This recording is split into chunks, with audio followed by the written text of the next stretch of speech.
What's happening, people? Today we are diving into a topic that honestly is very, very close to my heart. I am turning 30 in like 3 or 4 months in June, and honestly speaking, I can comfortably say I have seen hundreds of thousands of pounds go down the drain in my 20s. That's just facts. And I wish that wasn't the case. But as I'm turning 30 in a couple of months' time, I'm reflecting on my 20s. I'm reflecting on the business ventures that I took part of, and I'm reflecting on why they failed. There was enough money there that some great things could have happened, but it didn't. And I want to explain to you why, especially for the young man who is in their early 20s right now, maybe, you're 20, 21, 22, 23, that kind of age, and you want to be an entrepreneur. Maybe you've gone into business right now, and I want to help you to avoid some of the mistakes that I made, because goodness me, if you can avoid the mistakes that I've made in my 20s when it comes to entrepreneurships, when it comes to business, when it comes to finance, I promise you, you are going to be flying. And you are going to hit the age of 30 and you're going to be in such an incredible position. And I pray that you come to me at that time and tell me that you watched this video and this was the catalyst for you making that change, okay? So I'm going to throw some cards out on the table here. I'm going to talk about some of my business mistakes. I've been in quite a few different ventures and tried quite a few different things in my 20s. And, if you would have watched some of my previous videos, you would know that content creation is really what worked for me in the end and got me out of the hood, quote unquote. I've been able to be paid thousands of pounds by some big brands to launch their different content channels, like their TikTok, for example. And I've been paid tens of thousands by creators, and also generated hundreds of thousands for myself and for other people through digital courses. Even one particular project, over £1 million in 24 hours, that was generated through online sales, right? So look, I have now made some money in this space, and something went well for me. That's what I'll say. That one went well. But there's a whole bunch of other things that I tried that have not gone well at all. And I remember being 18 years old and buying and going to Poundland, buying certain sweets because I thought that I could sell them on eBay for double or triple the price. I remember being in school, buying cookies from Sainsbury's. Or sometimes I wasn't too much of a cookie man. I was more like a Yu-Gi-Oh and a Pokemon man. You know what I'm saying? So I bought a box. I would buy boxes of Yu-Gi-Oh cards that probably came from somewhere in China that probably were not authentic at all, of legendary Yu-Gi-Oh cards and Pokemon cards and things of that nature, and I'll be selling them to people in school. I remember being like head teacher's office because somebody paid me like £80 of their parents' money for a card. I remember all this stuff. So there was a little bit of an entrepreneurial spirit moving in me from a young age, right? And then I got into my 20s. That's when I really tried to start doubling down on this stuff. And so I want to explain to you, I really want to explain how this actually went, why 90% of the businesses that I took part in completely failed. And when I say that, I don't mean necessarily the business, but me in the business, why I as an entrepreneur failed on these 90% of ventures, right? Versus the actual one that has succeeded now. So if you're watching this video, thank you so much. I appreciate you. The data tells me that 70% of you are not subscribed. So please subscribe, okay? I'm trying to help people. All right, so please help me push this channel. I'm trying to help some people. Now, let's get into reason number one why these ventures just were not venturing. So number one is that I thought that the summer seasons would last forever. Now, if you've lived on this earth long enough, you understand that there's seasons, there's weather patterns. There's certain things that come with spring, there's certain things that come with summer, there's certain things that come with autumn/fall. There's certain things that come with winter. And the problem was, right, you start your business, you're in spring, you're trying to get it off the ground, you're trying to launch it, things are starting to bud. And then eventually, if you do that right, you end up in summer. things are hot, things are popping, clients are coming in, money's coming in, things are moving, this and that is happening, you're getting invited here, you're getting invited there, this opportunity, that opportunity, da da da da da da. And what is really, really difficult about the summer season is the illusion that the summer will last forever. When you're in the summer, it's really hard to think about the fact that this summer's going to end. When your clientele is popping, when your business is booming, it's really hard to think that there's going to be a season where this ain't going to happen no more. And so I got caught up many times in the illusion of an endless summer. What would happen was, as my income increased, as my revenue increased, my lifestyle increased just with it. And I didn't have the right money mindset, the right mentality to say, okay, I was living paycheck to paycheck before, but now that I got more money, I should actually be saving some instead of living paycheck to paycheck again.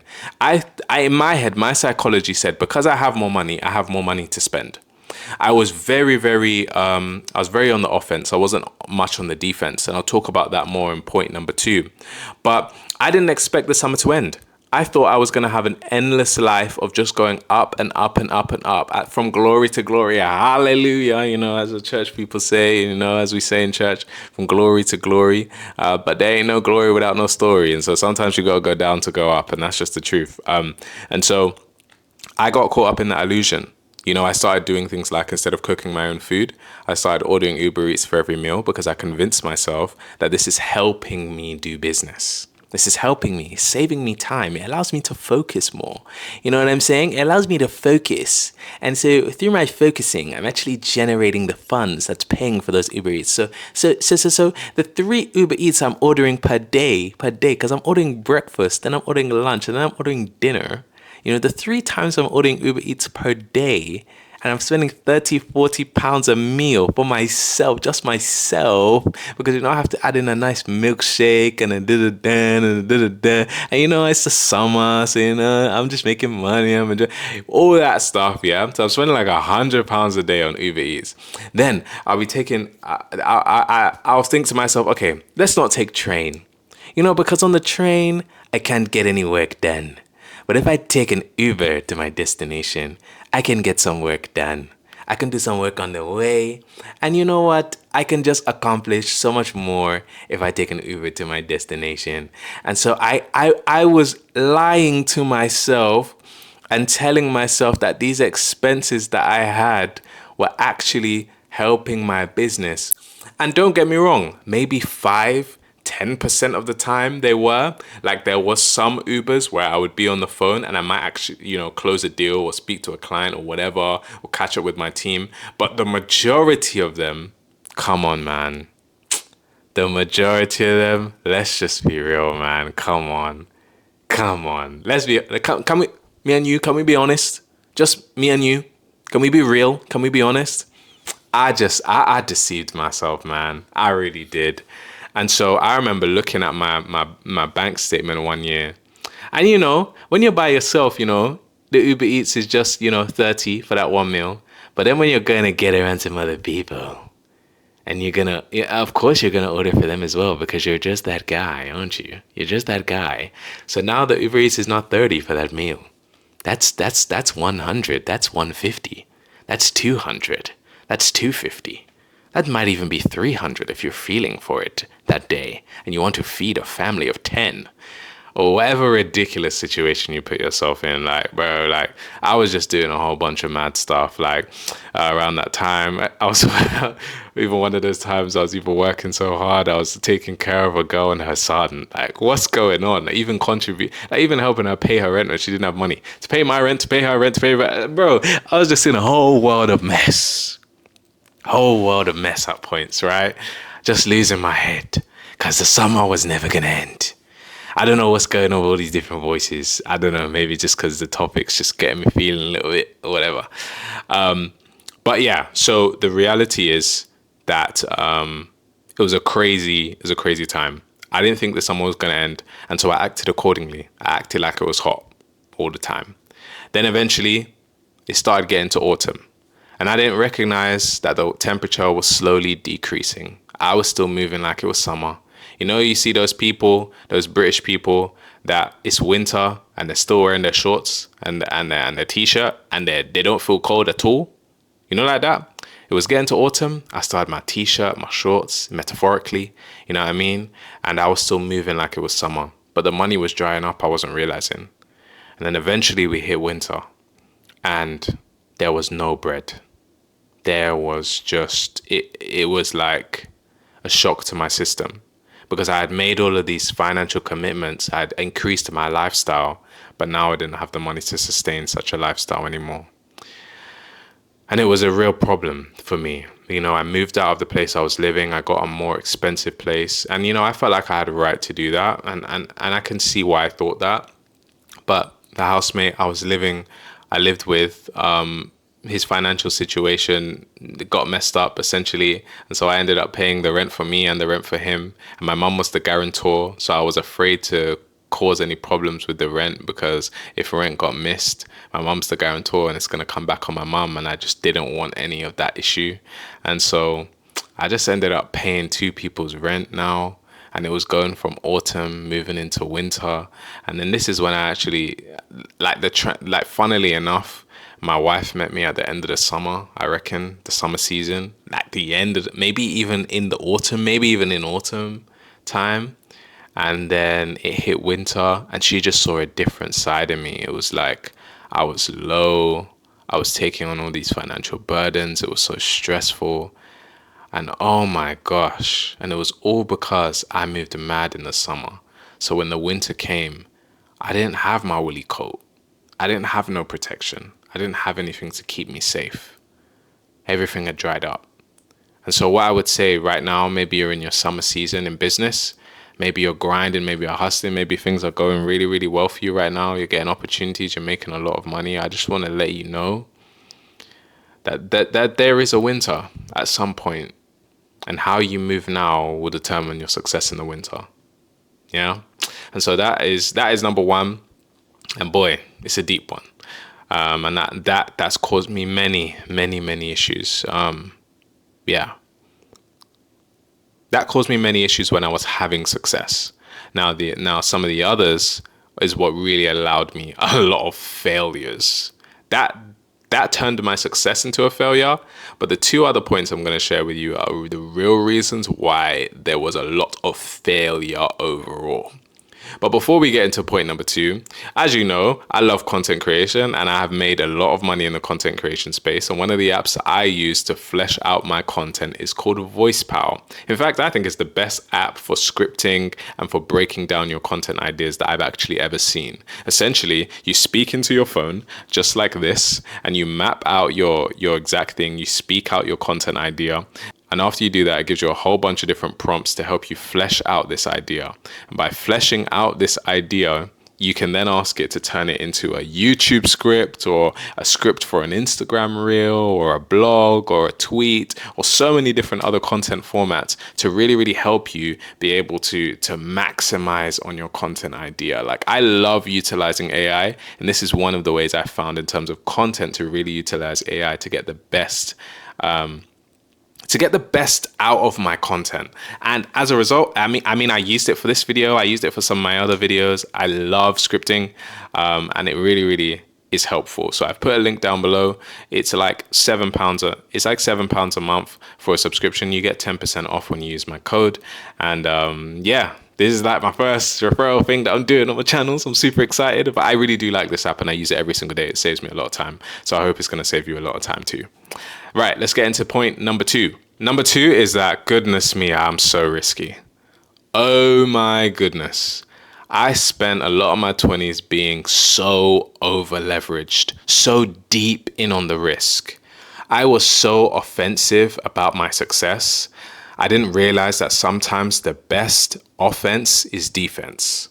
I didn't realize that sometimes having savings, sometimes protecting your income and your assets is actually the best way to ensure that you can stay in the game over a long period of time. I was so risky. Just to give you a couple of examples of that, I would make £1,000, for example, and I would have £1,000 in my account, and somebody would tell me that this crypto coin is the next big thing, and I was so into those get rich quick ideas and ideologies. Like, I wanted to be rich today. Like, I didn't want to be rich tomorrow. I wanted to be rich today. So I would put that whole £1,000. I'm thinking about it now. I'm like, what is even wrong with me? I'd put that entire £1,000, not 500, not 300, not 200. I'll put the entire £1,000 in a random coin. Yeah, a random crypto coin. And of course, the random crypto coin went to zero. Because I was so caught up on the meme coin millionaires, the 0.001% of people who became meme coin millionaires. I was so caught up on them, right? That I just wanted to be one.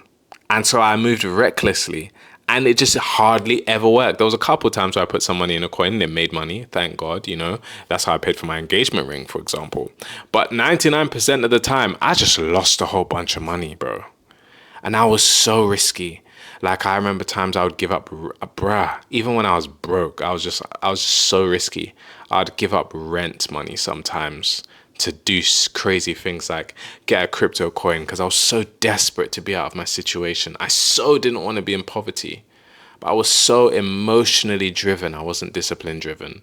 I wasn't disciplined enough to save up £500. Instead, if I got paid £500, I wanted to do an investment, I would have to throw it all in, rather than £100 a month saving up. And then in that 5 months time, then putting it in an investment.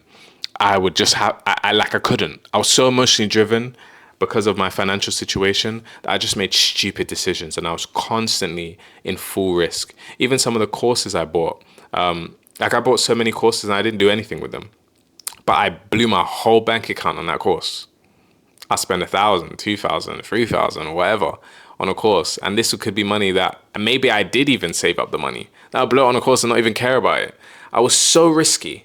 I just didn't understand the value of money at all. All I knew was I wanted a way out of my situation. And every time I made these emotional decisions, they cost me, and they kept me in my situation for so much longer. And so if you're watching this right now, I need you to know that defense is sometimes the best offense. I want to give you a couple more examples, like real examples. Like, I was trading Forex and I was having some success. Like, I was, making 5-to-1 on trades, meaning if you put £100 in a trade, you were getting 500 out. And I was doing that quite well, and I was feeling really good about myself. And so, because I wanted to be out of my situation so badly, and I didn't have that much money at the time to, like, if you put £10 in a trade and you can turn it to 50, in your head you're thinking, if I had 1,000 to put in, then I can turn it into 5,000. And you don't understand that there's different psychological levels required with handling different levels of money.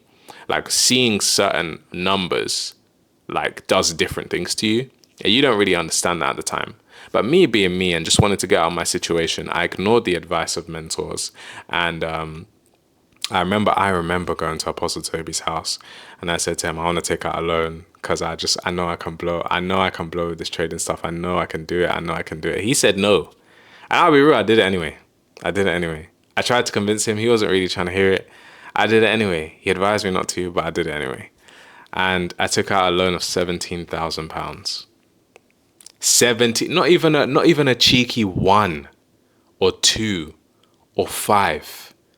£17,000. Thank God I had it for when I moved house, because a little bit of the money came in handy. But I'm going to be honest, majority of the money, like 10, 11 or 12K, I put in the Forex market, and I lost that. Like, all gone. Like, nowhere to be seen today. Like, I can't tell you where that money is at all. And that is heartbreaking for me, because that was a 5-year loan, and in a couple of days will actually be my final payment. I've been paying off a mistake for the last 5 years of my life, because I was so risky and so delusional. I think you can see the delusion here in number 1 and number 2. But I was so risky. I'll be honest, I got proud, man. I got really proud. I got really full of myself. And I just became really, really delusional. And it's really common. We think we're so much bigger than we are because we're young and we're having this little glimpse of success. And if you can just stay humble in those times, my gosh, you'll make it. You really will. But I guess pride got to me, and pride comes before a fall. And so I had my fair share of fallings, right? I had my fair share. And so I was so risky. And so if you know that you are somebody who loves risk and you're a risky person, and you may not think you're a risky person when it comes to, and you may not think you're a risky person because maybe you don't go all in from a business perspective, but you need to look at the other areas of your life. Like, for example, when I wasn't going crazy with the business, crazy investments, I was going crazy with the church giving. I'm just going to be real. I know a lot of you watching this will be Christian. I was going crazy with the church giving. Sometimes I would give my rent like a madman into an offering because I felt emotionally compelled to do so. When really, if I think about it, I'm pretty sure that God wants me to have my rent. And I can't tell you how many times I did things like this. My travel money, my rent money, money somebody gave me as a gift the next day. Like there was a time in my life where I actually had a bit of a reputation with my mum that if I had received the money, she would ask me, "Oh, did you give it away?" I didn't have a defense. I was so, everything just went somewhere. Coin, forex, course, giving to church, this, that. Like I didn't have anything. And don't get me wrong, there's a good side to being a giver. But my gosh, don't destroy your life. Don't mess up on your commitments. Don't jeopardize potentially having a roof over your head or money to get to work because you want to do giving. So maybe you don't think you're risky, but when you look at your giving, you're risky. Would I go back and change it? I don't know, honestly. I have no idea. I remember the time I remember my first £1,000 seed I gave to a church. I saved up £1,000, and I had it in like an investment portfolio. I was gonna start doing like slow like investments, stocks and stuff. Emptied the £1,000, withdrew it in cash, brought it in an envelope, put it in an offering. And I felt great about it. And I'm sure, and I know God honors these things. So like, the seeds that we sow, we pray that they reap an incredible harvest, of course. But later on down the line, I found out loads of things about the church that I didn't like. I found out things about the leadership, and I found out things about how they used the money. And I just thought to myself, wow, I gave you £1,000 that I kind of saved for a long time and I didn't really have as a young person. And now I don't even agree with your standards and I can't get that money back. But I just have to pray to God that, that's a valuable seed to him, and that he saw my heart. And I know there's so many people who've given so much of their money into church ministries to the point where now they don't have anything. And I'm not, please understand, I'm not against giving. My goodness, me and my wife, we give a lot of money. But what I am against is sacrificing your future for today in any means. If God is leading you to give, you better give, and you better give that quick. But don't get wrapped up in your emotions, because you may not see that as a risk mentality, but it is. And I thank God that I'm married now and I have my wife. And my wife helps to level me out so much. My wife, I've probably made her a bit more risky, and she's made me a bit less risky. Hopefully I haven't made her too risky. I might need to calm it down a little bit, because I am very much an all-in person, and sometimes it can be very, very dangerous. But she's really helped to level me out. So like, even when it comes to giving, when it comes to getting something, she's the lower number, I'm the higher number. And so we end up, the only number we can agree on is her number, because her number is usually lower, right? And so it's good, because unless it's God speaking to me and I feel like, that's the thing I should be doing, it's good. Because it means it keeps me kind of going for that lower number, which is fantastic. And so, yeah, have some, if you're a risky person, you need to start halving the numbers. You want to do 1,000, do 500. You know what I mean? You want to do 500, do 250. Start halving the numbers, because then if something goes wrong, you got another chance to be in the game. That's something I didn't think about before. I just thought about this one moment. But if something goes wrong and you still have money left over, you can go again. Defense is sometimes the greatest offense. And I just didn't know, man. I just didn't know, and I didn't appreciate that lesson. So yeah. And now finally moving on to my third point. My 20s, so many business ventures failed because I lacked focus and consistency. I tried so many things. I tried drop shipping one time, then I moved on to stock options, then I moved on to futures, then I went to Forex, then I went back to stocks, then I went back to drop shipping, then I would take a property course, start watching property videos, then I would do this and do that. And I was just trying a whole bunch of different stuff, then affiliate marketing and da da da da da da da. And I didn't focus on any one thing long enough to really see it produce the fruits it needed to produce in my life. Thank God that from about 25 or 24 to now, I picked up content creation more and more and more each year. So that became the thing I really focused on. And thank God that that's, really got me out of the hood in many ways. But my goodness, I wasted a lot of time on ventures and a lot of money on things that I really didn't have the mentality to stick it out through. The problem is you got to think about it. Same way with an interview or with a person you're trying to be in a relationship with or you're trying to date, you're showing your best self. So when people oftentimes they present courses to you, they present information to you, they're showing the best selves. They show you oftentimes a lot of the really good testimonials, the people who made it in 6 months, the people who made it in 1 year, the people who made it in 3 months. Because what they're trying to do, bear in mind, I help people create courses. What they're trying to do is show you what's possible. Because if you can believe it's possible, you can aspire to do it in 3 months or 6 months or 1 year. But for many people, they don't actually have the discipline to do that. And you have to remember, you're not starting in the same place that these people in the testimonials started in. So yeah, you could do it in less time, you could do it in the same time, but it's also very likely that your success will come in more time. And so, I got a friend called Sultan, he's an amazing guy, amazing trader. I see this guy posting on his story all the time that he's up in the night practicing his trading. A lot of people want to have the success he's had over the last few years, but they're not staying up all night practicing their trading. They're not. But you want to have the success though. You want to make thousands of pounds in a trade though. But you're not staying up all night. Sultan's staying up all night for extended periods of time. Many times I've seen him up in the night. You're not doing that, but you want to have the testimonial that he has. It just doesn't make sense. And so I wish I picked something and focused on it. And somebody would ask the question, how do you know an opportunity is the right opportunity? The question isn't, is this the right opportunity? The question is, are you the right person for this opportunity?